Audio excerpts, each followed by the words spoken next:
우리를 사랑하신 주님께서 오늘 정해주신 말씀은 신약성경 마태복음 16장 21절부터 28절까지입니다. 찾아 함께 봉독하도록 하겠습니다. 신약성경 마태복음 16장 21절부터 28절까지입니다. 이때로부터 예수 그리스도께서 자기가 예루살렘에 올라가 장로들과 대제사장들과 서기관들에게 많은 고난을 받고 죽임을 당하고 제3일에 살아나야 할 것을 제자들에게 비로소 나타내시니 베드로가 예수를 붙들고 항변하여 이르되 주여 그리 마옵소서, 이 일이 결코 죽게 미치지 아니하리이다. 예수께서 돌이키시며 베드로에게 이르시되 사단아 내 뒤로 물러가라. 너는 나를 넘어지게 하는 자로다. 네가 하나님의 일을 생각하지 아니하고 도리어 사람의 일을 생각하는도다 하시고, 이에 예수께서 제자들에게 이르시되 누구든지 나를 따라오려거든 자기를 부인하고 자기의 십자가를 지고 나를 따를 것이니라. 누구든지 제 목숨을 구원하고자 하면 잃을 것이요 누구든지 나를 위하여 제 목숨을 잃으면 찾으리라. 사람이 만일 온 천하를 얻고도 제 목숨을 잃으면 무엇이 유익하리요? 사람이 무엇을 주고 제 목숨과 바꾸겠느냐? 인자가 아버지의 영광으로 그 천사들과 함께 오리 그때에 각 사람이 행한 대로 갚으리라. 진실로 너희에게 이르노니 여기 서 있는 사람 중에 죽기 전에 인자가 그 왕권을 가지고 오는 것을 볼 자들도 있느니라. 아멘. 성령으로 주신 오늘 말씀은 나를 따라오려거든 이란 제목으로 이 말씀을 주셨습니다. 주님을 지극히 사랑하고 또 그 사랑을 확신하고 있던 베드로에게는 청천벽력 같은 말씀이 떨어집니다. 주님께서 고난받고 십자가에 죽으시고 살아나실 것을 사실적으로 직접적으로 말씀을 하자 베드로는 펄쩍 뛰었습니다. 그리고 하는 말이, 베드로가 예수를 붙들고 항변하여 이르되, 보통 말리지 않았단 말이야. 아주 강력하게 대들다시피 말씀을 하고 있습니다. 주여 그리 마옵소서, 이 일이 결코 죽게 미치지 아니하리이다. 이렇게 말합니다. 이에 대하여 예수님은 예수께서 돌이키시며 베드로에게 이르시되 사탄아 내 뒤로 물러가라. 너는 나를 넘어지게 하는 자로다. 네가 하나님의 일을 생각하지 아니하고 도리어 사람의 일을 생각하는도다 하시고 자기 부인과 십자가를 지고 주님 따를 것을 말씀을 하십니다. 자, 오늘 여러분과 내가 예수 그리스도를 왜 따라갑니까? 왜 우리가 그리스도의 제자요 그리스도의 사람이 되어 이 길을 갑니까? 그 목적이 세 가지가 있습니다.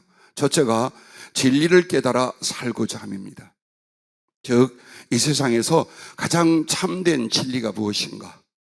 그것을 성경에서 그리고 하나님 안에서 우리가 깨달아 갑니다.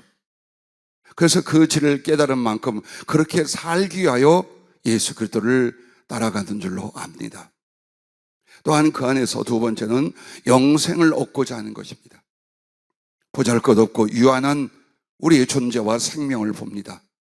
날마다 슬픔과 고통, 상처와 죽음을 봅니다. 그런데 하나님 안에 영생을 봅니다. 그러므로 주 예수 그리스도를 따라가는 것은 그 안에서 영원한 생명을 얻고자 함인 줄로 믿습니다. 할렐루야. 세 번째 목적은 하나님 사랑의 일을 이 땅에서 이루고자, 어디까지? 하늘까지 이어져 그 사랑을 이루고자 하는 것입니다. 그러므로 말미암아 여러분의 이 믿음 생활은 분명하고도 정확한 목적이 있습니다. 자, 이것이 바로 밭에 감추인 보화를 얻기 위해서 자기 모든 소유를 다 팔아 그 밭을 사는 지혜로운 인생인 것입니다. 마태복음 13장 44절에는 천국과 그 천국을 갈망하는 사람에 대한 비유를 이렇게 말합니다. 천국은 마치 밭에 감추인 보화와 같으니, 이 말은 어느 날 남의 밭을 소작하는 소작농이 밭을 파고 갈다가 그 속에서 비교할 수 없이 많은 보화를 발견하게 됩니다. 잦은 전쟁이 있었던 유대 땅에는 급히 피난을 가고자 할 때에 금은보화를 땅속에 감출 일이 자주 있었습니다. 그 신뢰를 들어주시고 계신 것입니다. 그랬는데 그 밭에서 나온 보화는 밭 주인이 소유주 아닙니까? 그러므로 이 사람이 너무 기뻐하고 좋아하다가 어떻게 할까 하다가 가서 자기 모든 소유를 다 팔아서 별 볼 일 없어 보이는 그 밭을 샀습니다. 이유는 밭대기가 아니라 그 속에 숨겨진 이 보화 때문이었습니다. 즉 여러분은 진리를, 하나님을, 그리고 그 안에 있는 사랑과 생명을 발견한 사람들입니다. 이 하나님과 그 나라를 위하여 여러분의 믿음은 약간 합리적인 생각과 삶이 아니라 정말 자기의 모든 것을 다 던져서라도 그 하나님, 그 진리, 그 속에 있는 사랑과 생명을 사는 사람들이 될 수 있기를 바랍니다. 자, 그러기 위하여 제일 먼저 여러분 자기를 부인하라라고 했습니다. 오늘 이 베드로에게 나름대로 사랑과 충성을 위하여 주님을 만류했던 베드로에게 주님께서 이렇게 24절에 말합니다. 이에 예수께서 제자들에게 이르시되 누구든지 나를 따라오려거든 자기를 부인하고 자기의 십자가를 지고 나를 따를 것이니라. 예수님을 쫓는, 예수님을 따라 진리와 천국에 이르는 그 하나님의 생명의 길에는 제일 먼저 해야 될 일이 자기를 부인하는 일이라 라고 말씀을 합니다. 그러면 자기를 부인한다는 것은 여러 가지 측면의 일들과 사상이 있습니다. 그러나 오늘 먼저 첫째로 주님과 그 말씀을 따르기 위해 자신이 사랑하는 것과 옳다고 여기는 것까지 부인할 수 있어야 한다라는 것입니다. 우리는 성경과 하나님의 말씀을 절대성을 부여하고 절대적으로 순종하고 따라가야 되는데 가끔 우리 안에 이런 것들이 있습니다. 무엇이 이익이 되는가? 무엇이 상식인가? 무엇이 합리적인 생각인가? 이런 것들을 주님의 뜻과 말씀 앞에 두며 자기의 생각, 자기의 고집, 자기의 판단으로 살아가게 됩니다. 자, 오늘 그 말씀을 주님께서 예리하게 찌르며 아니다, 그것까지도 부인하지 않으면 진리를, 하나님을 따라갈 수 없다. 오늘 이 말씀을 하고 계십니다. 왜냐하면 나와 여러분 자신에게는 진리를 아는 것과 의에 바른 것이 전혀 없기 때문입니다. 그게 없는 사람들이 하나님과 그 말씀보다도 자기의 생각과 판단을 앞세워선 결코 예수님을 찾고 그 길을 따라갈 수 없다는 것입니다. 창세기에 나오는 믿음의 조상이라는 아브라함의 예를 여러분에게 들어드리겠습니다. 아브라함이라 하는 이 사람은 그가 갈대아 우르 지역에서 조상 대대로 살고 있었습니다. 그것은 바로 에덴의 동편 쪽이요, 동방 쪽이었습니다. 그리고 거기에는 문화와 문명, 경제, 교육 등이 굉장히 발달되어 있는 지금으로 하자면 첨단 대도시입니다. 사업하기도 좋고 향락을 누리기도 좋고 부동산도 굉장히 괜찮은 곳입니다. 그리고 거기서 이미 사업과 집안 모든 문맥서부터 자리를 잘 잡고 삽니다. 우리는 이것을 하나님의 은총이요 축복이라고 생각합니다. 그런데 여러분, 그 갈대아 우르를 떠나서 낯설고 물설고 고난과 궁핍이 가득하 있는 가나안이라는 지역으로 가라고 하나님이 말씀을 하십니다. 창세기 12장 1절부터 여호와께서 아브라함에게 이르시되 너는 너의 고향과 친척과 아버지의 집을 떠나 내가 네게 보여줄 땅으로 가라. 내가 너로 큰 민족을 이루고 네게 복을 주어 네 이름을 장대하게 하리니 너는 복이 될지라. 너를 축복하는 자에게는 내가 복을 내리고 너를 저주하는 자에게는 내가 저주하리니 땅의 모든 족속이 너로 말미암아 복을 얻을 것이라 하신지라. 이에 아브라함이 여호와의 말씀을 따라갔고 롯도 그와 함께 갔으며 아브라함이 하란을 떠날 때에 75세였더라 라고 말씀합니다.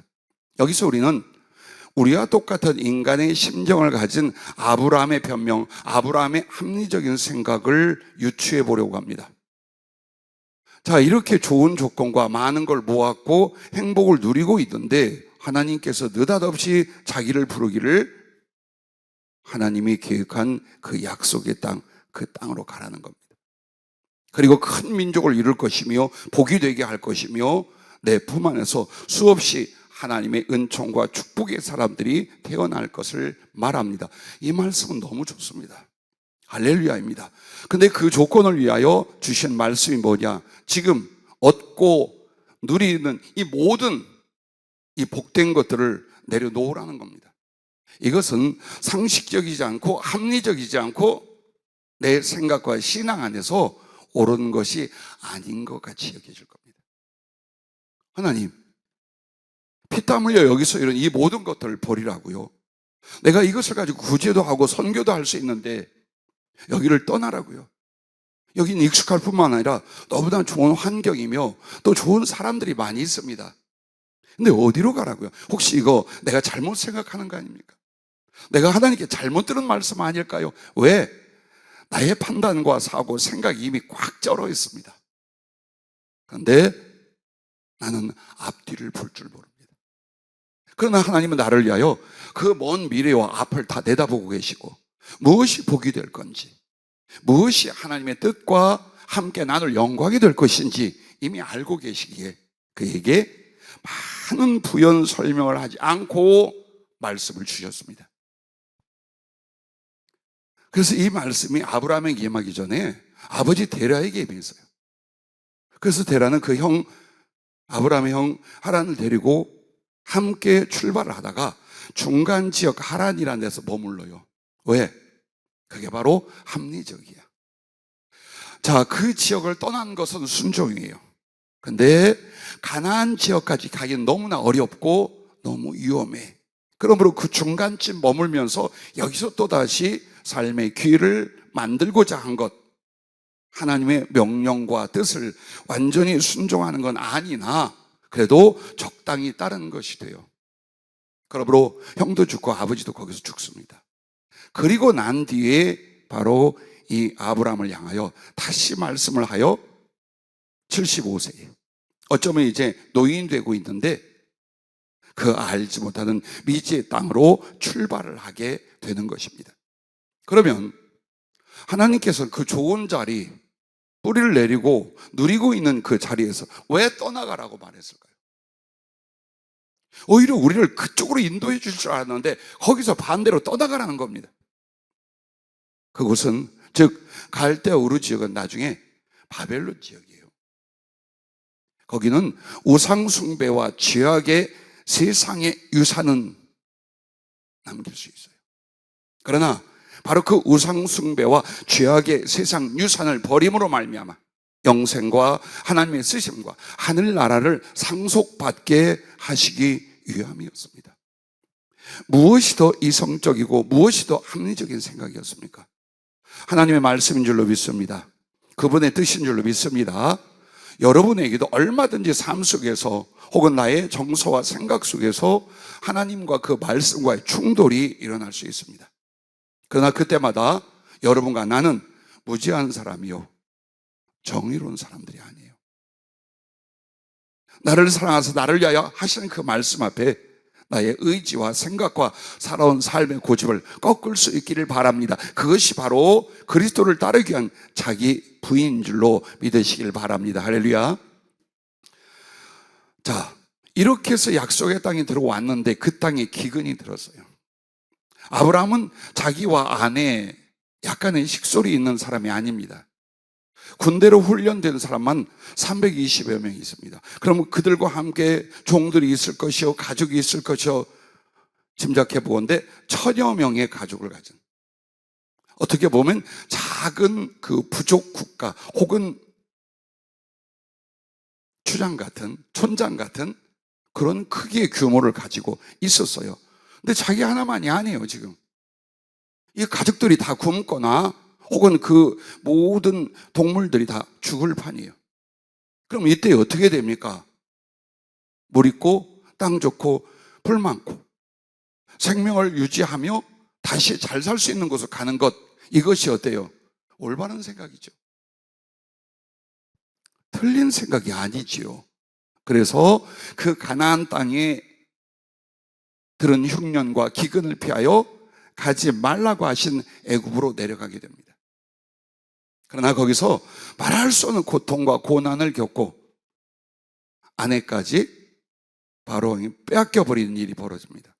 그러나 하나님의 은혜로 그 아내를 다시 찾게 되고, 그리고 많은 재물을 얻고 다시 돌아오기는 합니다. 그러므로 여기에서 가나안을 떠나지 말라라고 하면 여기가 바로 약속의 땅이에요. 즉 하나님의 비전과 계획의 장소요, 또 일어날 구속의 자리가 되기 때문입니다. 그러므로 약간의 순간의 고난과 어려움이 있을 수 있지만 너는 그 믿음, 그 자리를 지키라고 말씀을 하신 것입니다. 뿐만 아니라 만약 기근이 들고 더 어려움이 일어난다 할지라도 하나님은 능히 지키실 수 있음을, 도와주시고 그 생명에 은혜 줄 수 있음을 믿어야 했습니다. 그러나 현실을 따라서 내려갔다가 큰 고난과 실패와 역경을 겪고 돌아오게 되죠. 그러므로 오히려 세상 염려로 말미암는 불순종은 고난과 실패를 당하게 됩니다. 그러나 순종을 위하여 고난을 택합니다. 즉 고난 같으나 순종은요, 하나님의 평안과 형통을 누리게 해 주시는 것을 믿으시길 바랍니다. 자, 이 아브라함에게 세 번째의 시련이 옵니다. 어느 정도 안정이 되고 잘 살게 되었습니다. 그리고 무자한 자기에게 자식을 생산할 수 없이 늙어버리고, 그리고 문이 닫혀버린 늙은 아내 사이에서 하나님은 약속대로 그 아들 이삭을 얻게 했습니다. 그리고 이 아이가 사랑과 총명함 속에 잘 크고 있습니다. 이제 모든 것을 맡기고 자기는 쉴 수 있는 나이까지 점점 지나갑니다. 그런데 이렇게 늦게 100세에 얻은 그 독자보다 주님께서 하나님을 더욱 경외하고 사랑하는지 그것을 테스트를 하십니다. 그렇게 해서 어느 날 하나님께서 그렇게 소중한 아들 이삭을 하나님께 번제물로 바치라고 합니다. 지금처럼 소위 주의 종이 되고 목사가 되게 하라, 이 말이 아니라 사람을 절단내서 불에 태우는 것이 번제입니다. 그런데 물론 사람으로 하지 않는 거예요. 정해진 동물로 하나님께 죄를 지내게 되어 있었습니다. 그런데 바로 그 아들 독생자 이삭을 그렇게도 사랑하는 하나님의 선물로서 감사를 드리고 있는데 그 아이를 잡아 죽여 불에 태워서 하나님께 제사를 지내라는 겁니다. 그러면 아브라함이 모든 지식과 상식을 동원해 볼 때에 이건 하나님의 뜻이 아니에요. 맞지 않아요. 하나님은 인신 제물을 절대로 드리라고 하지 않는 분이에요. 그러므로 이것이 첫째 틀렸어요. 그리고 그 아이를 하나님이 약속대로 주셨는데 그 하나님께서 그 아이를 또 잡아간단 말입니까? 이것도 맞지 않아요. 그리고 세 번째, 나를 그렇게 사랑하고 나를 복으로 삼아서 수없이 많은 후손을 준다고 했는데 이 아이 하나 주신 걸 가져가면 이건 절대 일어날 수 없어요. 그러므로 말미암아 아브라함에게는 수없이 많은 생각, 이성적 판단, 과거와 현재, 미래를 아무리 생각해 보아도 이것은 합리적이지 않아요. 상식적이지 않아요. 얼마든지 하나님 앞에 이거 잘못된 겁니다. 아니 내가 잘못 듣고 있는 거야 라고 할 수 있었습니다. 그러나 하나님을 경외한다는 것, 그를 신뢰한다는 것, 그분을 사랑한다는 것은 충분히 하나님을 만난 경험과 진리 안에서 그 하나님을 압니다. 그렇기 때문에 사흘길을 가서 정한 장소에서 그 아들을 잡아 번제물로 바치려 할 때에 하나님은 그 행동이 일어나기 전에 저지하시면서 그의 마음을 칭찬하고 인정하십니다. 오늘 그렇습니다.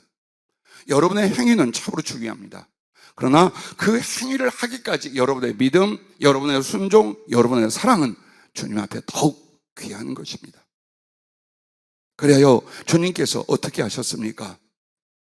창세기 22장 15절부터 19절에 보면 여호와의 사자가 하늘에서 두 번째 아브라함을 불러 이르시되 여호와께서 이르시기를 내가 나를 가리켜 맹세하노니 네가 이같이 행하여 네 아들 네 독자도 아끼지 아니하였은즉 내가 네게 큰 복을 주고 네 씨가 크게 번성하여 하늘의 별과 같고 바닷가의 모래와 같게 하리니 네 씨가 그 대적의 성문을 차지하리라.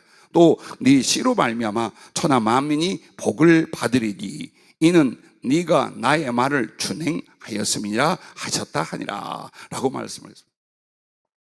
자, 여기에서 우리 주님은 그냥 어떠한가 보려는 테스트만이 아니었어요. 큰 고비를 넘어가게 합니다. 왜? 우리는 지금까지 아브라함을 위한 시험이라고 생각합니다. 아니요. 그때 그 아들, 이 하나님의 모든 축복과 약속의 계보를 정말 직접 지켜야 할 이삭도 청소년으로 자라 있었습니다. 그러므로 아브라함 안에서 이삭까지 하나님 뭘 한 거예요? 그의 믿음의 진실, 순종 혹은 그 하나님을 향한 중심을 보시고자 하고, 그것이 자기들도 확인하지 못했지만 속에 있는 것을 겉으로 드러내어 하나님께서 완전히 그 언약과 축복의 도장을 꽉 찍어주는 순간이었습니다. 여러분에게도 이런 기회와 이런 일들이 수없이 많았습니다. 그런데 돌아보십시오.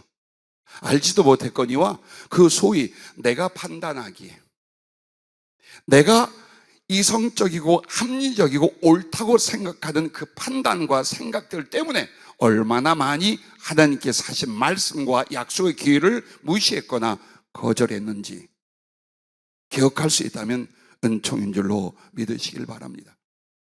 자, 만약에 아브라함도 이삭도 자기를 초월하지 못했더라면 하나님께서 그들을 통하여 믿음의 본이 되게 하는 것과 그 거룩한 신앙의 DNA를 가지고 그 안에서 받은 하나님의 자녀들을 세세대대로 나타내신 일이 어렵습니다. 그쪽이 아니라 또 다른 사람을 택해야 했습니다. 그래서 아브라함과 이삭에게 마지막 무엇이 그 심장 속에서 하나님을 경외하고 살아가는 그걸 자기도 몰랐어요. 감춰졌던 그것이 영혼 안으로 삶 속으로 탁 튀어나올 수 있도록 그 기회를 하나님이 주셨던 것을 믿으시기 바랍니다. 그렇게 함으로 말미암아 어떻게 됩니까? 100세 얻은 독자보다 하나님을 더 경외하고 사랑함을 드러내셔서 아브라함 안에서 하늘에 속한, 즉 그리스도의 십자가 번제로 하늘에 속하게 될 세상에 구원받을 사람들, 한마디로 그 아들만큼 귀중한 아들을 100, 1000, 만, 억, 조를 얻게 하도록 하셨습니다. 그 순종이, 그 사랑이 수천 년 되도록 인류에게 이와 같은 역사를 이루게 만들었습니다. 성경에 나오는 인물들의 이야기가 과거가 아닙니다. 오늘 여러분을 대입하는 겁니다. 여러분도 아브라함처럼 부름을 받았고 명령을 받았고 약속과 말씀을 받을 때에 어떻게 할 것이냐예요. 스스로 어떻게 할 것이냐. 내 생각과 내 이익과 내 판단에 맞지 않아도 그런 생각과 나를 부인하면서 하나님의 말씀을 따를 거냐, 아니면 그 알량한 스스로의 생각과 판단을 앞세우며 마치 이것이 하나님의 뜻인 양 여러분은 계속 삐뚤어진 그리고 궁핍 속에 들어갈 선택을 할 것이냐. 지혜는 여기에 있습니다.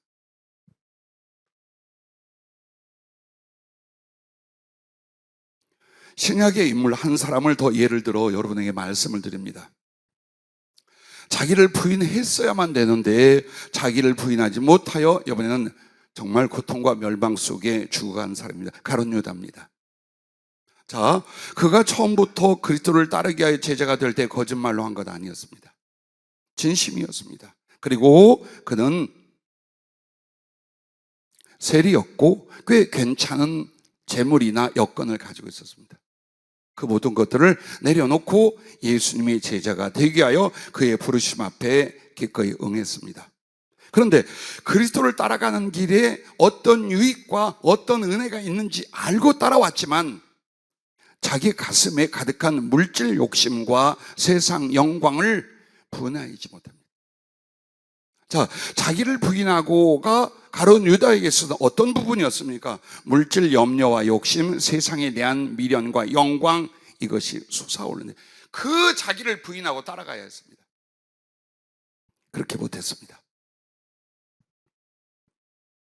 어느 날 요한복음 12장에 보면 나사렛 동생 마리아가 잔치 중에 예수님께 향유를 부어드리는 사건, 그리고 가룟 유다가 뒤에서 한마디 합니다.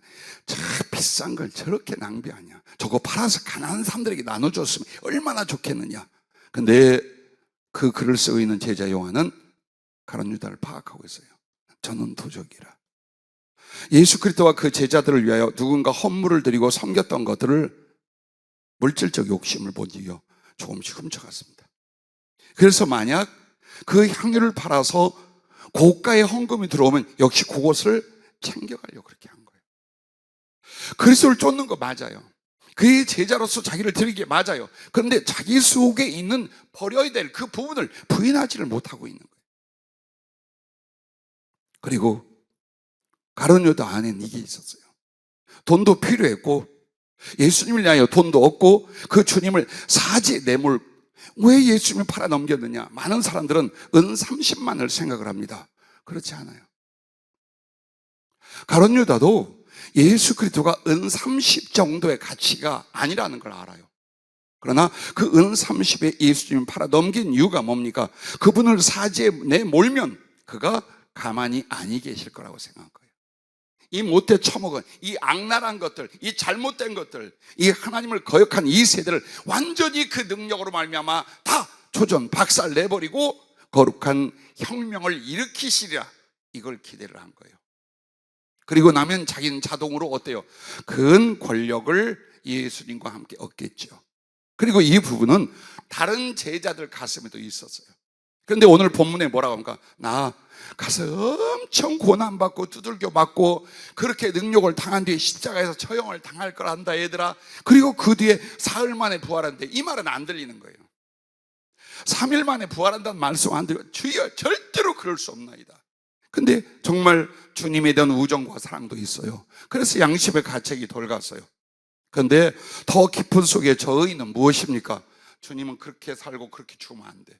그럼 우리의 희망도, 우리의 꿈도, 우리의 유익도 다 함께 날아가 버리는 거 아닌가? 우리가 모든 걸 버리고 예수님을 따랐지만 우리는 어떻게 되는가?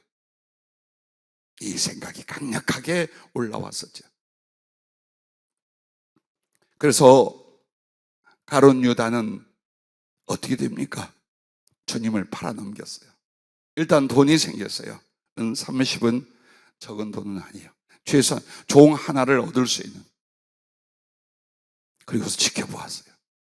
그런데 예수님은 아무런 힘도 능력도 없는 것처럼 정죄를 당하고 사형에, 십자가 사형에 처해지도록 결정이 되어버립니다. 이렇게 무죄한 주님께서 정죄됨을 보고 그가 양심의 가책, 뉘우침이 일어나기 시작합니다. 그래서 쫓아갑니다. 그 은 30을 제사장들에게 집어 던집니다.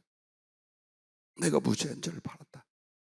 그리고 그 양심의 가책과 절망에 대한 자기 부인을 또 하지를 못합니다. 인간적으로 볼 때에 예수님을 저버리고 배반해서 자살을 했다. 멋져. 양심적이야. 당연히 그래야지 라고 생각할 사람들이 많이 있습니다. 그러나 그리스도는 그 양심의 가책과 죄책 때문에 죽기를 바라는 게 주님의 뜻이거나 말씀이 아니었습니다. 그래도 살아야 했습니다. 그 죄 가운데서 회개할 기회가 있었고 구원을 얻을 수 있었고 베드로와 다른 제자들처럼 세계에 남을 하나님의 영광과 충성을 아름답게 이룰 수 있는 기회가 남아 있었습니다. 그런데 사단에 잡혀 어찌하여 자살을 택합니까? 그게 자기 딴의 마지막 양심이라 옳다고 생각. 이것도 뭐예요? 부인되어져야 될 부분이었다. 여러분과 나에게 주님과 그 말씀보다 옳은 것이 어디 있습니까? 더 소중한 것이 어디 있습니까? 없습니다. 근데 오늘 나의 생각과 사고는, 나의 기질과 나의 성품은 아니요. 그 모든 것을 주님의 뜻과 그 말씀 앞에서 여러분이 부인할 때 그것이 바로 그리스도를 따라가는 사람들인 줄로 믿습니다. 할렐루야.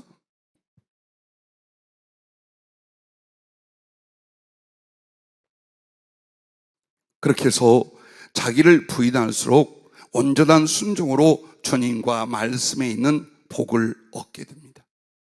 왜 주님은 때로 충돌하고 이해하지 못할 것 같으나 성경으로 말씀하시고 성령님으로 말씀하시는 겁니까?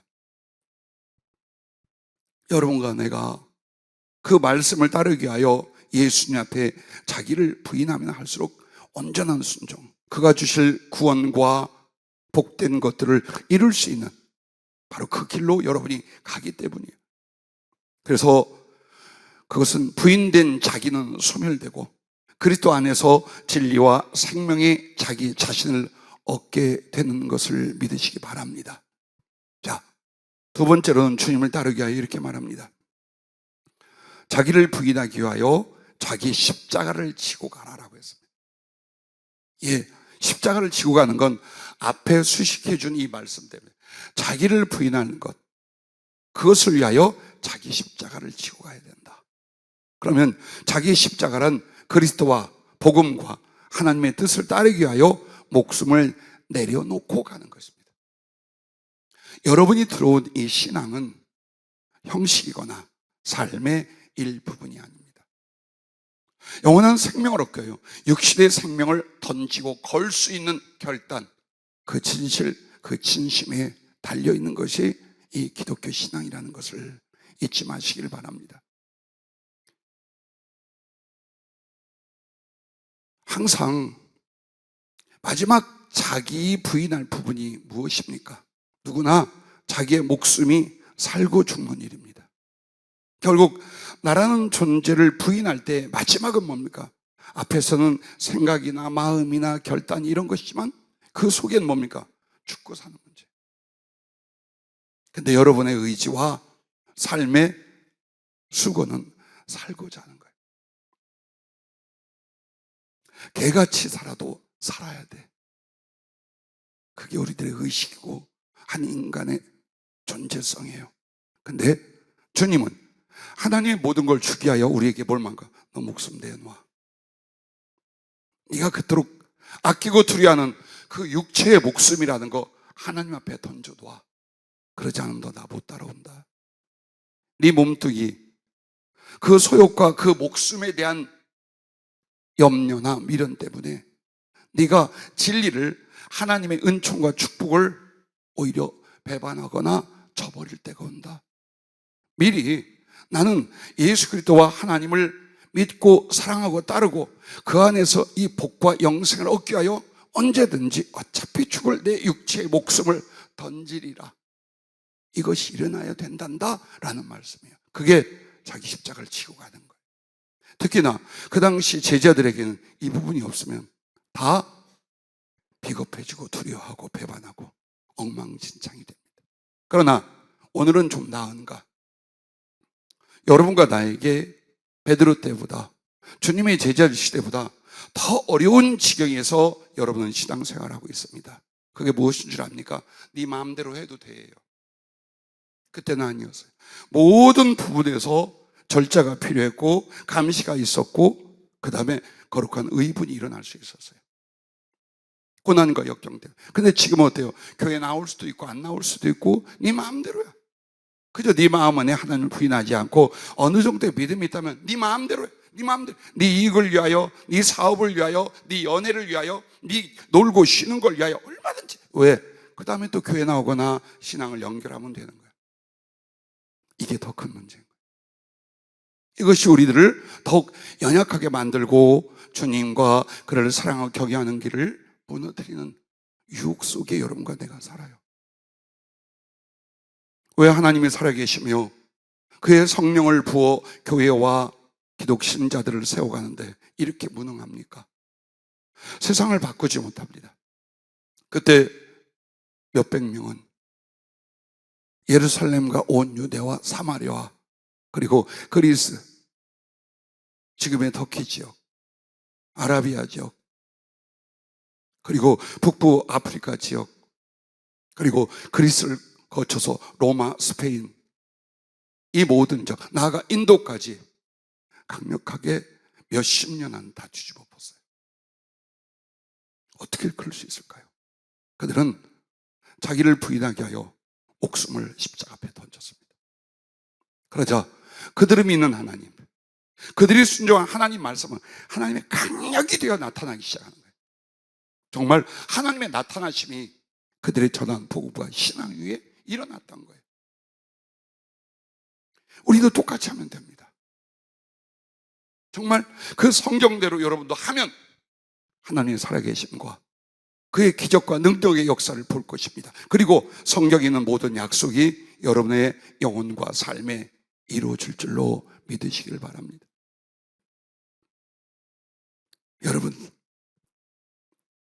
여러분과 내가 무엇을 위해서 살고 무엇을 위해 죽을 것인지 자기의 심령 속에서 결정을 해야 됩니다.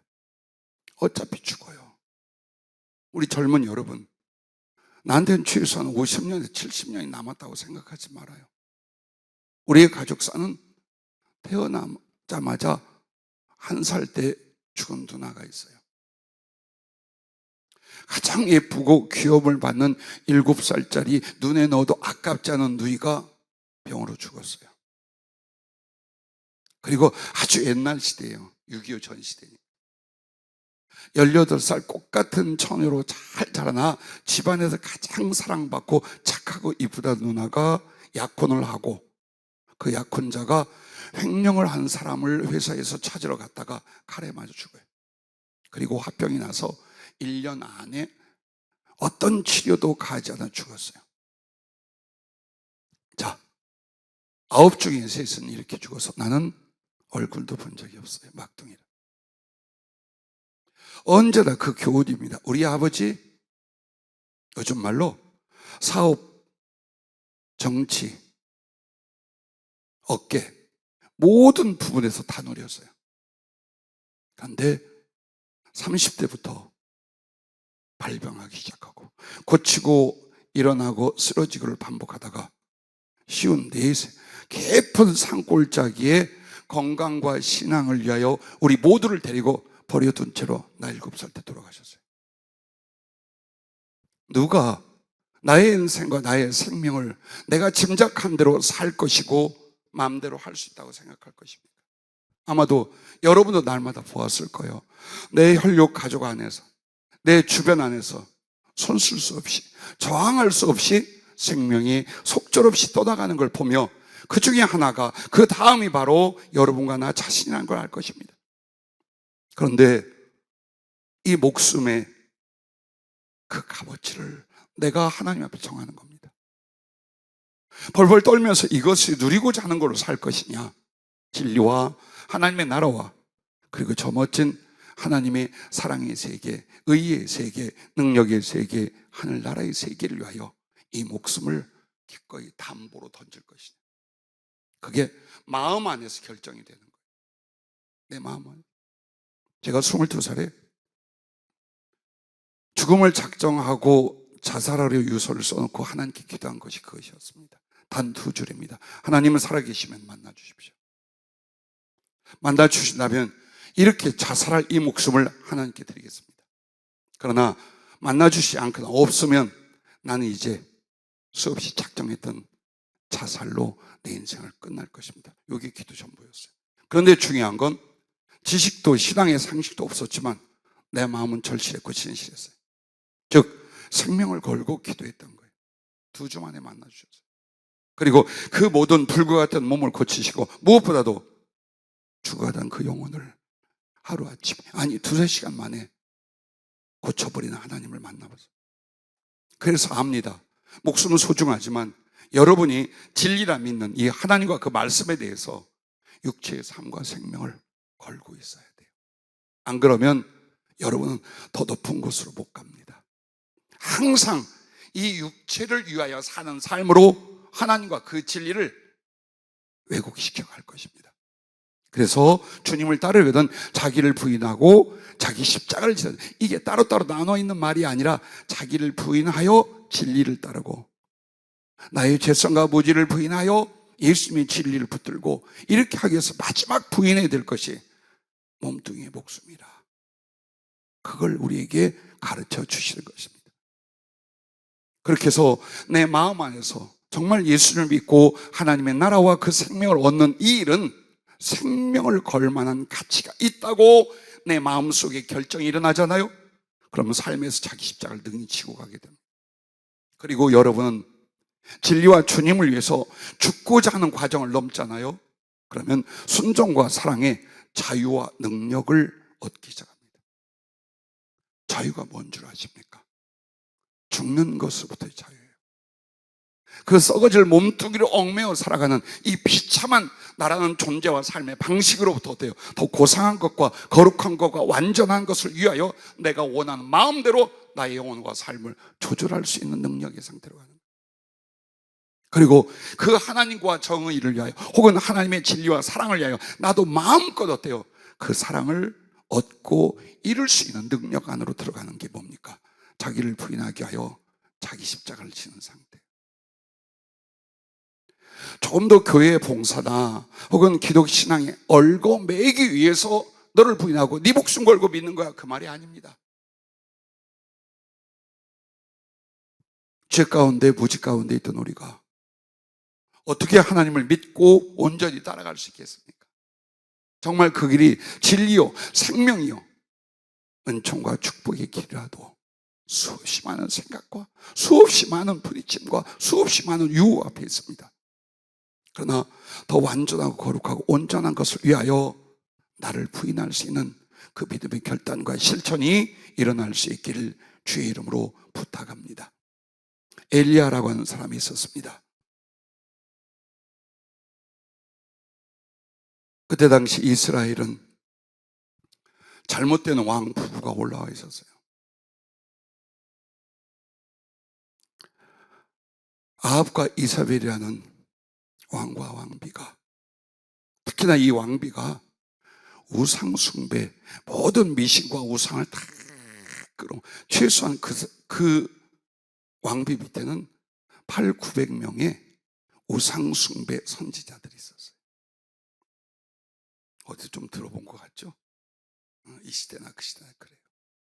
왕의 여자가 모든 미신과 우상. 그런데 이 나라의 왕, 이 나라는 하나님이 직접 다스리는 하나님 말씀으로 이끌어가는 신정국가예요. 거기에 왕비가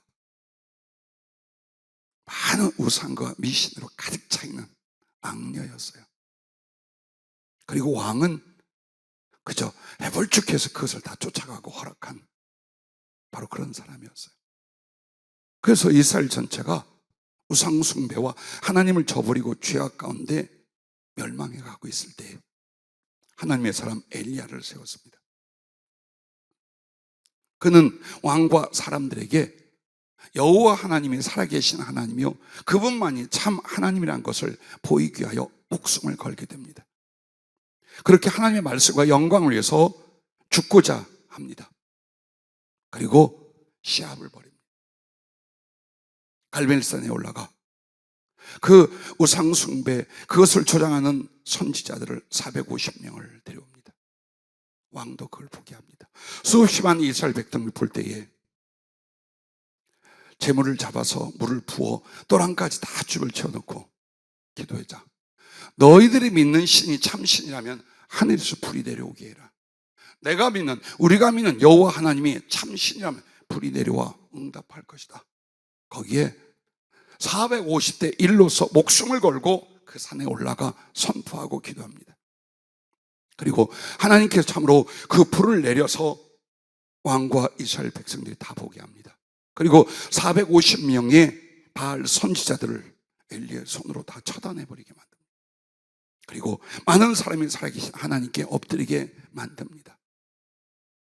그 후에 3년 6개월 동안 하나님께서 진노하사 비를 주지 않은 메마른 죽음의 이스라엘 땅에 이제 비가 오기로 하나님 말씀을 해요. 그런데 아직 쨍쨍 떠있는 태양, 짝짝 갈라진 이 땅바닥, 여기저기 동물과 사람의 죽음이 가득한 땅에 갑자기 하늘에서 비가 오는 거예요. 그래서 그걸 위하여 그 갈멜산 또 기도하는데 목숨을 겁니다. 이게 자기 부인이고 자기 십자가를 지는 거예요. 하나님의 말씀하셨거든요. 이것은 하나님의 영광이 되거든요. 그러니까 나는 죽을 수 있다는 것이 엘리야의 가슴이었어요. 그렇게 선포하고 그 목숨을 건 기도로 큰 비가 내려서 하나님의 말씀이 성취되고 하나님의 살아계신 바를 그 이스라엘 땅에 증명을 하게 됩니다. 이 거룩한 일과 하나님의 역사와 승리는 무엇 때문에? 목숨을 걸었기 때문에. 자기를 부인하게 하여 자기의 목숨을 걸었기 때문에 일어난 일이었습니다. 그러나 열왕기상 19장으로 넘어가면 이렇게 거룩한 그리고 능력과 두려움에 하나님의 살아계신 승리를 모두에게 보여줬는데 그걸 직접 보지 않았던 이세벨 왕후가 사신을 엘리야에게 보내어 이르되 내가 내일 이맘때에는 반드시 네 생명을 저 사람들 중 한 사람의 생명과 같게 하리라. 그렇게 아니하면 신들이 내게 벌 위에 벌을 내림이 마땅하니라 하고 일을 갑니다. 그리고 연락이 옵니다. 그때 그렇게 자기를 부인하고 자기를 부인하게 하여 목숨까지 던졌던 이 엘리야에게 어떤 일이 벌어지냐? 그가 이 형편을 보고 일어나 자기의 생명을 위해 도망하여 이 용사가, 이 믿음의 사람이 어느 순간 자기를 위하여 생명이 된 염려와 두려움이 꽉 들어와요. 이게 뭡니까? 살아야 돼. 아무리 하나님이랑 죽는 것도 좋지만 살고 싶어. 그리고 이건 아니잖아 라고 할 때에 자기의 생명을 위해 도망을 칩니다. 유다에 속한 브엘세바에 이르러 자기의 사환을 그곳에 머물게 하고 자기 자신은 광야로 들어가 하룻길쯤 가서 한 로뎀 나무 아래에 앉아서 자기가 죽기를 원하여 이르되 여호와여 넉넉하오니 지금 내 생명을 거두시옵소서. 나는 내 조상들보다 낫지 못하니이다. 그리고 죽어버리려고 두어버립니다. 한 10여 년 전,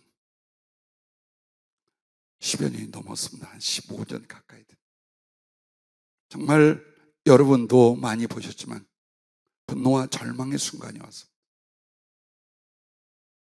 죽거나 죽이거나 할 만한 고통과 분노의 일이 교회와 제 사역 위에, 아니 내 인격과 존재 위에 나타났습니다. 차라리 죽이느니 내가 죽겠다. 그리고 기도를 했습니다. 주님, 더 이상은 못하겠습니다. 이렇게까지는 참고 이렇게 한데 무슨 사역을 할 수 있겠습니까? 나를 데려가십시오. 오늘 밤에라도 허락하시면 내가 내 생명을 아파트 위에서 던지겠습니다. 어떻게 보면 말도 안 되는 기도죠. 나는 절실하고 진실했습니다. 그래, 네 마음을 알아.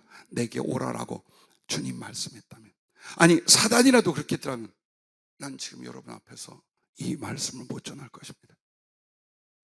그때 내가 믿는 하나님, 주님이 내게 응답하셨습니다. 딱 두 마디 하셨습니다. 그나들 내가 있지 않다니. 그리고 말씀이 없었습니다.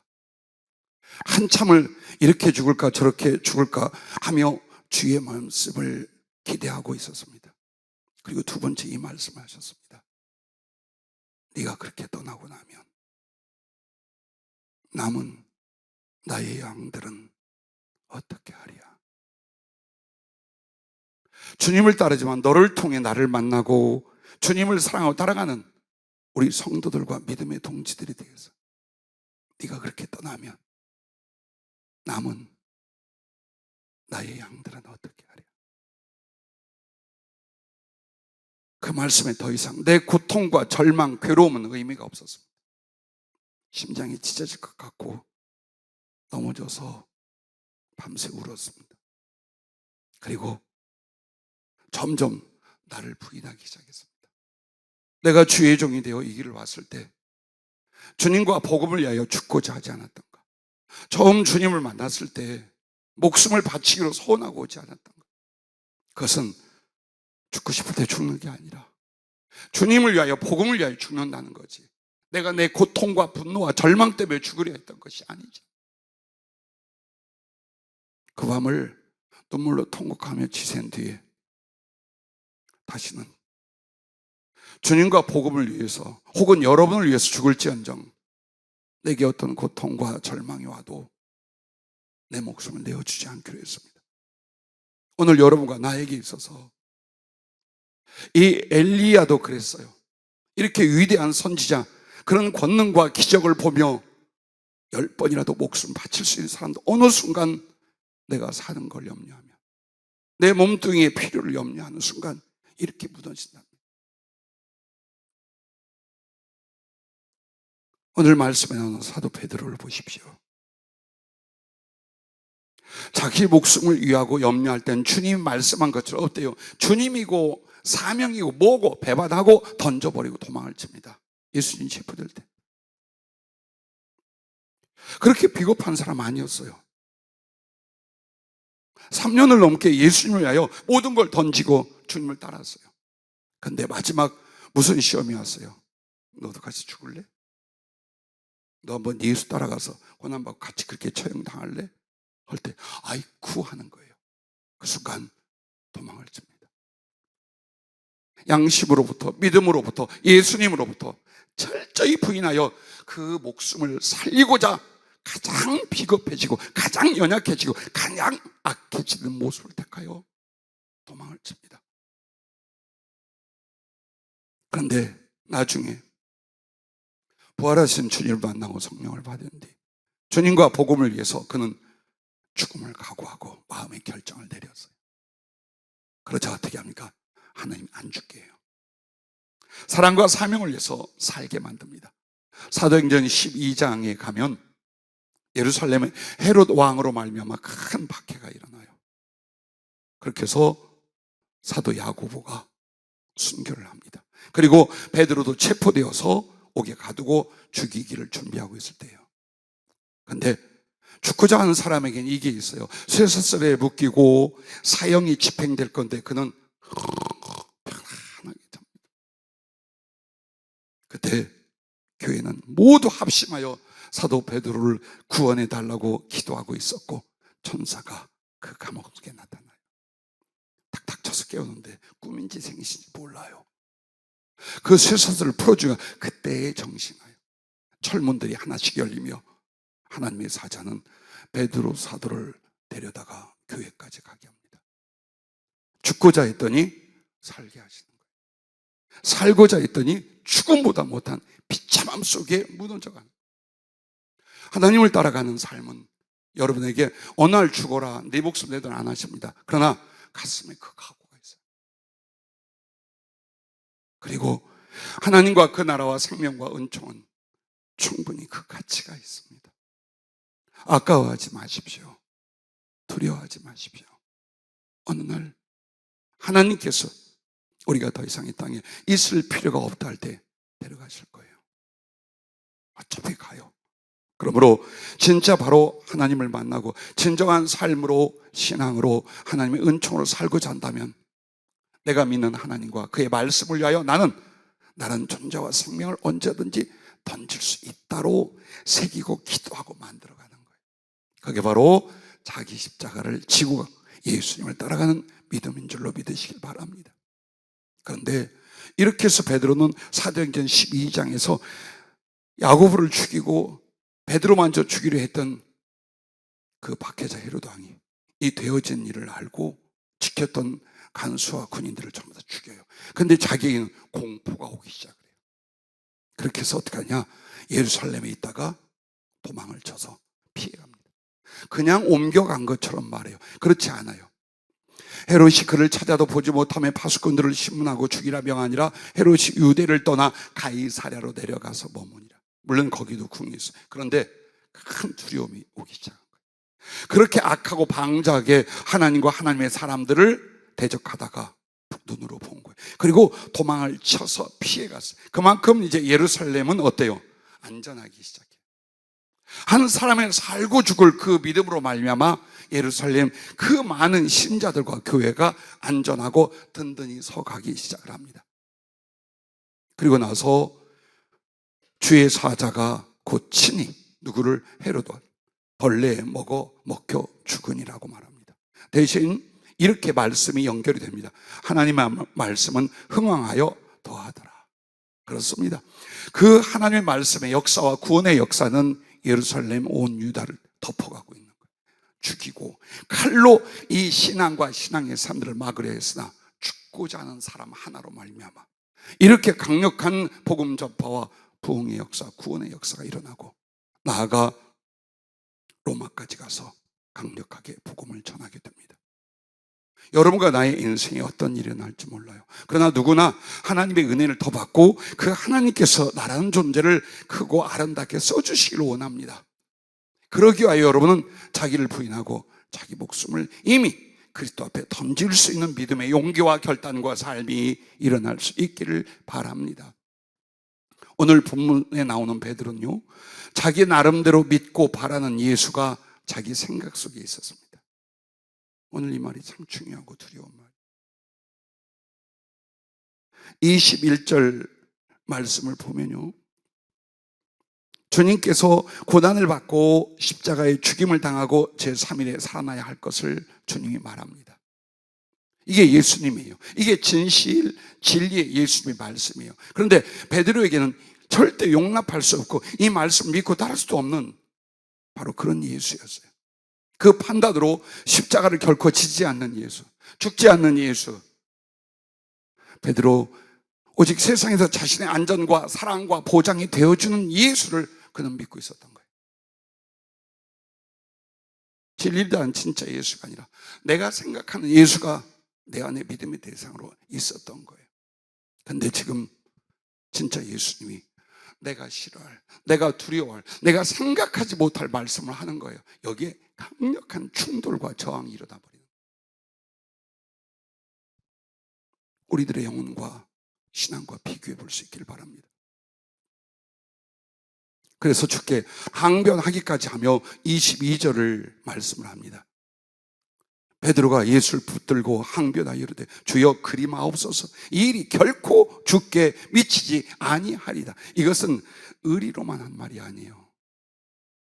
내가 판을 짜놓고 생각을 다 정리를 해놨어요. 내가 이 예수님을 믿고 이 예수님을 따라감으로 말미암아 이 예수님을 통하여 어떤 걸 얻고 어떤 걸 이루려 했는데 예수님은 다른 말을 하는 거예요. 다른 일을 말씀하는 거예요. 절대로 그러면 안 됩니다. 그건 아니에요. 주님, 딴 생각하면 안 돼요. 그러다가 23절에 주님 뭐라고 하시면 돌이키시며 베드로에게 이르시되 사탄아 내 뒤로 물러가라. 너는 나를 넘어지게 하는 자로다. 네가 하나님의 일을 생각하지 아니하고 도리어 사람의 일을 생각하는 거야. 자, 이렇게 영분별을 해주십니다. 오늘 우리의 신앙생활과 성경 말씀을 접하고 혹은 살아계신 주의 성령이 여러분에게 말씀할 때에 제일 중요한 건 내 생각에, 내 판단에, 내게 유익이 되기가 아닙니다. 여러분은 이것입니다. 어떤 내용이냐가 아니라 이것이 진정 하나님의 말씀인가, 이것이 진정 예수님의 뜻인가, 그것만 발견하면 돼요. 그리고 나서 순종하고 따라가면 돼요. 그래서 여러분과 나에게는 말씀을 분해하며 이것을 나에게 맞추기 전에 하나님의 뜻인가만 보면 됩니다. 그분이 하신 말씀인가만 우리는 보면 됩니다. 그 일로 인하여 어떤 일을 겪고 그 말씀을 따라감으로 어떤 상황에 오는가, 그건 하나님이 하실 수 있습니다. 그건 하나님의 소관이고 우리를 사랑하시고 우리를 축복하시는 그분이 이룰 멋진 계획이지 망하고 고통받고 잘못되게 하지 않습니다. 그러므로 여러분과 나의 생각, 여러분과 내가 믿는 나를 위한 예수, 이걸 부인해야 된다 그 말입니다. 그리고 24절부터 28절까지 말씀이 진짜 예수가 무엇인지, 진리의 예수가 무엇을 가르치는지를 다시 한번 베드로와 제자들에게 가르쳐 주신 그 말씀입니다.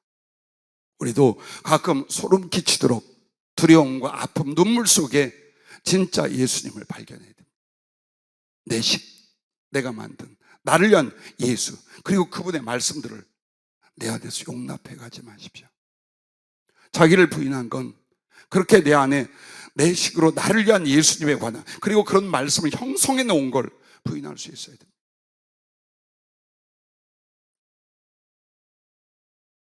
우리는 왜 자기를 부인하고 자기 십자가를 지고 그리스도를 따라가야 합니까? 내가 곧 소경이기 때문이요, 무지하고 무능하기 때문입니다. 여러분과 내가 하나님의 지혜와 눈이 있고 능력이 있다면 자기 부인하면 안 돼. 자기의 생각과 자기가 원하는 걸 해야 돼요. 근데 알잖아요. 여러분과 나는 진리에 대하여, 인생에 대하여, 이후 일어날 일에 대해서 어떤 사람이야? 소경이에요. 보지 못하고 알지 못해요.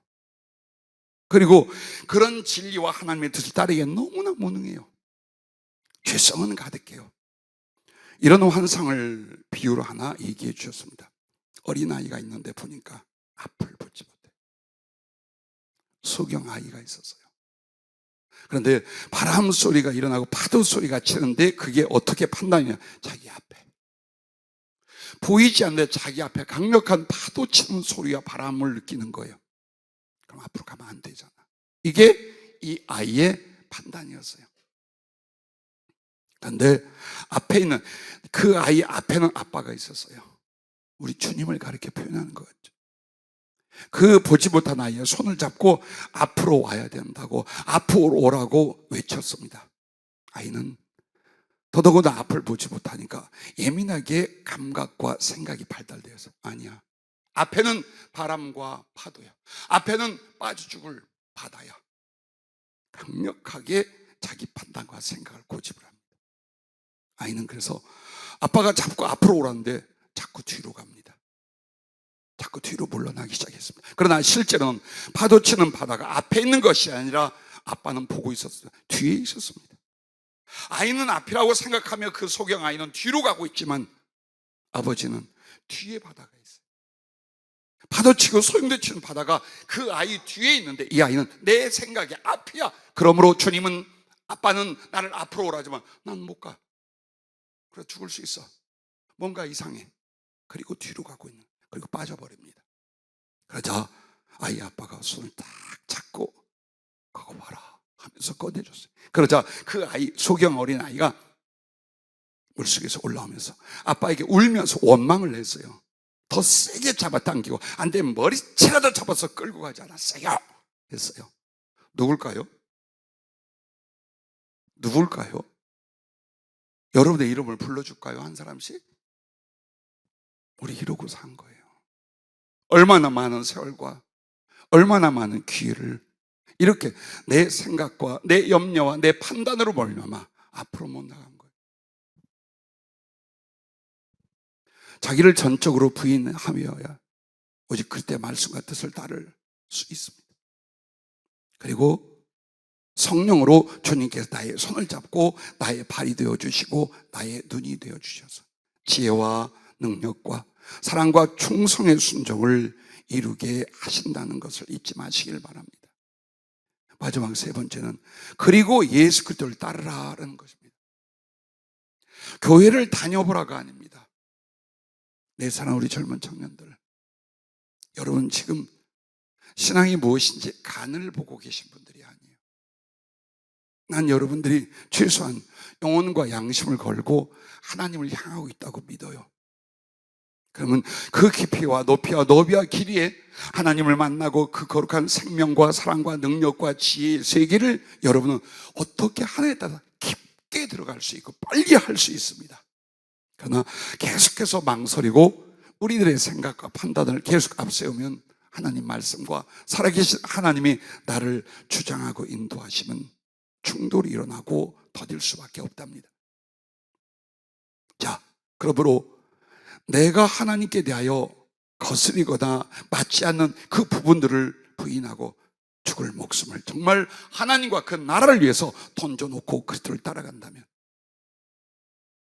그때 우리는 이것을 기억해야 돼요. 나의 심령과 삶과 길은 무지와 죄와 실패와 멸망이었던 것을 잊지 말랍니다. 베드로와 제자들에게 보여준 그들의 인생의 결과를 주님이 제자들을 부를 때와 그리고 부활하셔서 갈릴리 바다에서 또 그들을 만날 때 보여주신 게 있어요. 밤새 혹은 엄청 수고해도 그 베테랑들이 고기를 하나도 못 잡았어요. 주님이 처음에 배 더 깊은 곳에 가서 불래. 그리고 마지막 부활하실 때는 배 오른편에. 밤새 수고하여 잡은 게 없지만 말씀을 의지하여 그리 하겠나 하고는 엄청난 고기를 잡는 두 장면이 나와요. 그건 무엇을 암시했을까요? 너희들의 판단, 너희들의 생각의 삶은 그렇게 수고하고 고생하지만 빈 그물과 빈 배가 되고 만다. 그걸 가르쳐 준 거예요. 오늘 우리도 그렇습니다. 살아보려고 더 나은 삶을 위해 이렇게 몸부림치고 육체와 영혼을 소비하고 있습니다. 때로는 신앙과 하나님을 따라갈 그 기회조차도 저버리면서 이렇게 비겁하게 허우적거리고 살아왔어요. 그래서 여러분의 영혼과 인생의 그물에는 무엇이 있습니까? 나라는 존재의 배에는 무엇을 소득하고 무엇을 만들어 놓았습니까? 무엇을 얻을 것 같고 무엇을 이룰 것입니까? 하나님과 그 진리, 그또 예수가 없다면 여러분은 빈 배에 빈 그물이 되고 눈물과 슬픔, 고통과 낭비로 어느 날 이 세상을 떠나가게 될 것입니다. 그래서 그 빈 그물과 빈 배로 살다 죽어갈 우리를 긍휼히 여기시는 예수께서 바로 찾아오셔서 여러분의 그물에 가득하게, 여러분의 인생의 배에 하나님과 그 은총과 하나님의 생명과 나라라는 것을 아주 넘치도록 채울 수 있게 하시는 것을 믿으시기 바랍니다. 할렐루야. 이제 여러분은 어때요? 우리의 신앙 안에서 여러분들은 하나님과 진리와 생명을 듣고 보고 깨닫지 않았습니까? 묻겠습니다. 하나님을 신뢰하십니까? 믿을만 합니까? 예수 그리스도의 사랑을 믿으십니까? 경험하셨습니까? 성경 말씀과 성령님을 진리로 확신하십니까? 그러면 우리가 믿는 이 믿음의 길이 진리요 생명임을 여러분 깨달으셨습니까? 그렇다면 어리석고 무지한 나의 생각과 판단과 고집을 내어 버리시기를 바랍니다. 할렐루야. 그렇게 해서 주신 말씀과 인도하심에 여러분을 맡기십시오. 그리고 행하십시오. 이것이 믿음이요 예수 그리스도를 따라가는 제자가 되고 생명으로 들어가는 길이랍니다.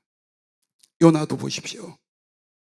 구약 성경에 그 요나가 활동하던 이스라엘의 가장 악랄한 원수가 니느웨였습니다.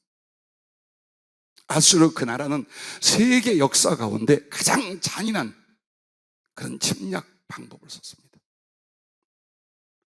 왕서부터 사람들을 잡아서 산채로 껍질을 벗깁니다.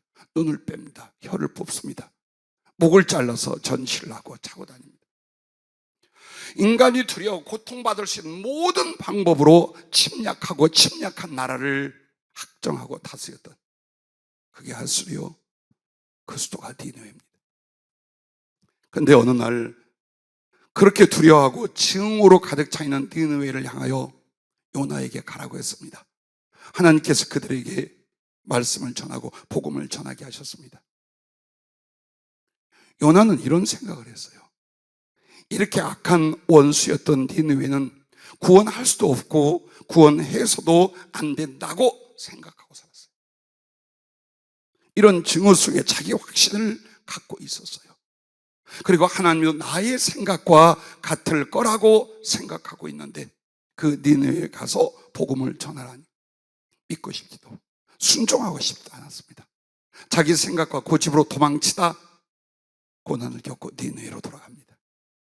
마지못해 가서 사흘길을 다니며 복음을 전해야 되는데 한나절만 조금 있으면 하나님께서 이스라엘 하나님 여호와께서 이곳에 불 때려가지고 니네 다 멸망한다 이것들아 죽이려면 죽여봐라 했어요.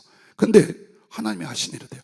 왕부터 두려워하며 금식하며 동물들까지 금식시켜 전체 그 나라가 회개하며 하나님을 영접하는 역사가 일어난 줄로 믿으시길 바랍니다. 그게 하나님의 뜻과 사람의 생각입니다. 우리에게 이런 부분과 요소가 얼마나 많이 있습니까? 오늘 베드로 사도 자꾸 우리가 초청합니다. 이 베드로도 사도행전 10장에서 이방인은 아직 구원의 대상이 아니야. 유대인 외에 이방 세계는 부정하고 악하고 하나님의 구원과 계획이 없다고 여겼어요. 그러고 있는데 어느 날 기도할 때에 환상이 열립니다. 근데 그 환상으로 한 그릇이 하늘에 내려온데 보니까 그 안에 별의별 짐승들이 다 있어요. 즉 율법적으로 부정한 것들 뭐 더러운 것들 다 들어있어요. 근데 베드로야 일어나 잡아먹으라 합니다. 하나님께서. 베드로가 대답, 주여 그럴 수 없나이다. 하나님의 말씀인가 아닌가를 봐야지 이 내용이 내 마음에 드는가 안 드는가, 내 함적인 사고와 생각과 삶에 대하여 맞는가 틀려, 그걸로 아니라는 거예요. 하나님 앞에. 속되고 깨끗하게 아니한 것을 내가 결코 먹지 아니하였나이다. 그러자 또 두 번째 소리가 있어. 하나님께서 깨끗하게 하신 것을 네가 속되다 하지 말라 라고 하십니다. 이런 일이 세 번 있은 후에 그 그릇이 곧 하늘로 올려져 갑니다. 이 말은 이방 사람들을 가리키는 거예요. 베드로의 그 의식을 벗기기 위한 거예요, 주님이. 그리고 나서 이탈리아대 백부장 고넬료가 하나님을 경외하고 기도하고 백성을 위해 구제를 많이 하고 있는데 여기에 뭐가? 예수 그때 십자가의 복음이 필요했어요. 그리고 하나님의 성령을 주고 싶었어요. 그리고 베드로는 이번 일로 인하여 이방 세계의 복음을 전하러 당당하게 가게 만들려고 그랬어요. 그래서 그걸 보여주고 가르쳐주고 가서 만나서 그 가족과 친구들, 친척들 다 모여 엎드려서 하나님의 말씀을 기다리고 있었어요. 이방 사람에게, 침략 국가의 왼수에게 이런 일이 벌어진 거예요. 그렇게 해서 예수님의 십자가의 복음을 전했더니 그 앉은 자리에 성령이 부어지기 시작했어요. 자, 이방인들에게 하나님께 성령을 주셨으니 어찌하여 내가 세례를 금하겠는가 하고 세례를 베풀었어요. 여기서 여러분과 나는 뭘 봐요? 내 의식과 내 판단과 내가 생각하는 것들이 있어요. 그러나 하나님은 더 온전하고 깊은 그의 뜻과 계획과 말씀을 우리에게 주셔요. 그때 아멘 할 수 있기 바랍니다. 몰라도 가실 수 있길 바라고, 소외될 것 같아도 순종할 수 있기를 주의 이름으로 축복합니다. 할렐루야. 자, 그러므로 여러분과 나도 이 사도들이 그랬던 것처럼 자기에게 유리하도록 자기가 만든 예수를 자기 자신과 함께 부인할 수 있기를 바랍니다. 가룟 유다가 상상하고 만든 예수는 자기에게 하늘의 진리도 구원도 주시지만 얼마든지 돈도 벌게 하고 세상을 뒤집어 엎어 자기가 원하는 세상을 만들어 주시고 거기서 부귀 권력을 얻게 하는 예수, 자기는 그걸 만들어 믿고 있었습니다. 오늘 나는 욕심과 세상을 위해서 어떤 예수를 만들어 믿고 있는가를 보십시오. 오늘은 제발 그걸 보십시오. 내게 어느 부분이, 어느 생각들과 사고가 내가 만든 예수인가, 내가 만든 신앙인가, 그걸 보십시오. 결코 그런 예수님이 아닙니다. 어쩌면 그것은 자기를 위한 예수와 그 말씀이라는 우상이 되고 말 것입니다. 언제나 성경 말씀을 가감하여 판단하고 자기식으로 믿음 생활을 하지 마십시오. 성경 말씀에 내 생각을 덧붙이면 덧붙인 만큼 저주가 와요. 진노가 와요. 또 내 생각에 내 이익을 위하여 하나님 말씀 빼면 만큼 하나님 나라가 그에게 없어진다고 요한계시록 22장이 말씀을 합니다. 그럼 우리는 어떻게 신앙생활을 합니까? 주님과 말씀을 순수하고 진실하게 그대로 믿고 다 행할 수 있기를 바랍니다. 자, 성령의 은혜를 여러분은 경험하고 성령의 인도하심을 보고 있습니다. 성령님조차도 내게 유리하게 듣고 보고 만나려 하지 마십시오. 오직 두려움과 순종의 의지로 기다리고 엎드려서 성령님을 만나십시오. 그리하면 영원 불변의 진리요 진실한 예수 그리스도를 만나고 따라가게 됩니다. 진실로 진실로 진실로 하나님과 그 말씀을 바르게 듣고 깨닫고 따라가게 될 줄로 믿습니다. 지난 목요일 날 설교할 때 전했던 간증 오늘 조금 하고 마치기로 하겠습니다. 나의 회개와 정신 차리게 하시는 은혜였어요. 여러분과 나는 아마 오랜 세월 전에 내가 재림에 대한 말씀이나 휴거에 대한 말씀을 거의 전하지 않는 걸 알 것입니다. 그것은 우리나라에 이단으로 치우쳐버린 많은 이들이 계시록과 재림에 관하여 휴거에 관하여 잘못된 교리를 만들고 잘못되게 하여 이 나라 전체를 불안하게 했었습니다. 그리고 그 뒤부터 교회의 강단에서는 계시록과 예수님의 휴거, 재림 등의 설교가 나뿐만 아니라 없어졌습니다. 나는 그런 말을 들을까 봐 두려워서가 아니라 이게 있었습니다. 종말의 대환란과 주님 재림은 어느 모로 보든지 가까운 세대, 우리 세대는 일어나지 않을 것이라는 나의 판단 때문이었습니다. 성경의 바울 사도 그리고 주님의 제자든 예수께서 곧 재림하실 것을, 지금 당장에 재림하실 것을 강력하게 권고하고 깨어있어 맞이할 것을 명령하고 있지만 나는 세상을 보고 그리고 스스로 판단할 때에 그 생각에 주님의 재림을 시급하게 여기지 않았습니다. 참 아픕니다. 부끄럽고. 그런데 기도할 때 성령으로 주님이 나를 보좌 위로 데리고 가셨습니다. 그리고 거기에서 주님께서 세상에서 주님의 제자들과 함께 했던 모든 순간과 장소들이 하나님 보좌 뒤편에 재현되고 있었습니다. 신의 산이라든가 혹은 갈릴리 바다라든가, 그리고 거기에 주님이 사랑하고 아끼는 제자들, 그리고 선지자들이 있었습니다. 주님은 겟세마네 동산으로 나의 영을 인도해 가셨는데, 그때 겟세마네 동산 중앙에 큰 바위가 솟아 있었고 거기에 기대 앉으시며 좌우에 모세와 엘리야 두 분이 같이 앉으셨습니다. 앞에는 베드로와 그리고 바울과 주님 제자 요한이 둥그렇게 앉으셨습니다. 그들이 내게 하신 말씀들과 주신 선물과 일어날 일들에 대해서는 나중에 기회가 되면 말씀을 드리겠습니다. 근데 오늘 여러분과 다시 한번 나누고자 하는 것은 이것입니다. 주님이 기대어 앉은 그 바위가 가운데가 쫙 쪼개져 있었어요.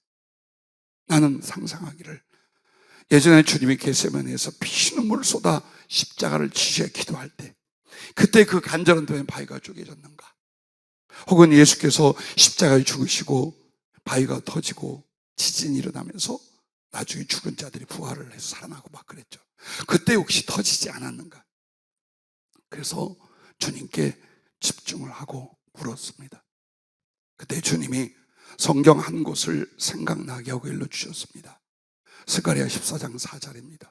이 말씀은 구약에 이미 예수께서 이 세상에 재림할 때에 어느 곳에 올지를 정확하게 장소까지 예언한 내용이랍니다. 자, 들어보십시오. 그날에 그의 발이 예루살렘, 즉 지금의 예루살렘 그 자리가 아니라 예루살렘 앞 곧 동쪽 감람산, 여기가 겟세마네입니다. 감람산에 서실 것이요, 감람산은 그 한가운데가 동서로 갈라져 매우 큰 골짜기가 되어서 산 절반은 북으로 절반은 남으로 옮기고 라고 말합니다. 즉 주님의 재림이 어디로냐? 겟세마네 동산으로입니다.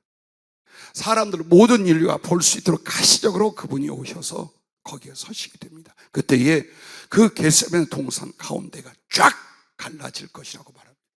그런데 하늘에 주님께서 그 겟세마네 동산을 재현해 보여주실 때 이미 갈라지고 있었습니다. 우리에게 무엇을 말씀합니까?